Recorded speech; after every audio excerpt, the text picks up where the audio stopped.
प्रताप युद्ध भूमि में जाते थे तब अपने तन पर 72 किलो का कवच और 81 किलो का भाला लेकर जब युद्ध भूमि में उतरते तो यह देखकर दुश्मनों के गुर्दे कांपा करते थे। 9 मई 1540 का वर्ष था। मेवाड़ की धरती पर कुंभलगढ़ दुर्ग में एक महापुरुष का जन्म हुआ था जिसका नाम था महाराणा प्रताप।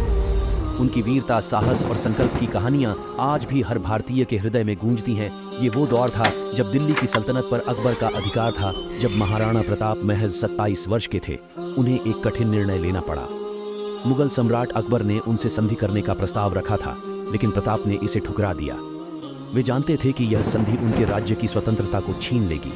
कहते हैं कि महाराणा प्रताप का वजन 110 किलो था। उनकी लंबाई 7 फुट 5 इंच थी। जब प्रताप युद्ध भूमि में जाते थे तब अपने तन पर 72 किलो का कवच और 81 किलो का भाला लेकर जब युद्ध भूमि में उतरते तो यह देखकर दुश्मनों के गुर्दे कांपा करते थे। अकबर ने महाराणा प्रताप को कई बार संधि का प्रस्ताव भेजा, लेकिन हर बार महाराणा प्रताप ने ठुकरा दिया। अकबर, मुगल सम्राट, अपने साम्राज्य को विस्तार देने के उद्देश्य से राजपूताना की तरफ बढ़ रहा था, लेकिन राजपूताना की धरती पर एक वीर योद्धा महाराणा प्रताप अपनी मातृभूमि की स्वतंत्रता की रक्षा के लिए अडिग खड़ा था। आखिर वो दिन आ गया। 18 जून 1576 को अकबर ने मानसिंह के नेतृत्व में सेना भेजी।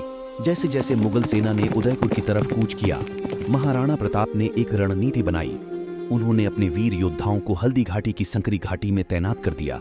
महाराणा प्रताप अपने घोड़े चेतक पर सवार होकर अपनी सेना का नेतृत्व कर रहे थे। उनके साथ उनके साथी भामाशाह, झाला मानसिंह और हाकिम खान सूरी भी थे। जैसे ही मुगल सेना ने घाटी में प्रवेश किया, महाराणा प्रताप ने अपनी सेना को आक्रमण करने का संकेत दिया। राजपूत सेना ने मुगल सेना पर ताबड़तोड़ हमला किया, जिससे मुगल सेना घबरा गई। युद्ध के दौरान महाराणा प्रताप ने मुगल सेनापति राजा मानसिंह को चुनौती दी। दोनों के बीच भयंकर युद्ध हुआ। 3-4 घंटे तक हल्दी घाटी में जंग चली। खून से लथपथ चेतक किसी तरह राणा को जंग से दूर ले गया। चेतक का पैर पूरी तरह से जख्मी हो गया था। प्रताप को दूर ले जाते समय एक 26 फीट के दरिया को भी एक छलांग में पार कर गया था, और जब तक दौड़ता रहा तब तक कि राणा प्रताप को सुरक्षित स्थान तक पहुंचाया। अधिक रक्तस्राव होने के कारण चेतक अंत में वीरगति को प्राप्त हो गया था। हल्दी घाटी क्षेत्र में आज भी महाराणा प्रताप के चेतक की समाधि बनी हुई है। महाराणा प्रताप ने राजश्री वस्त्र आभूषण त्याग कर जंगलों में घूमकर फिर से सेना को संगठित किया।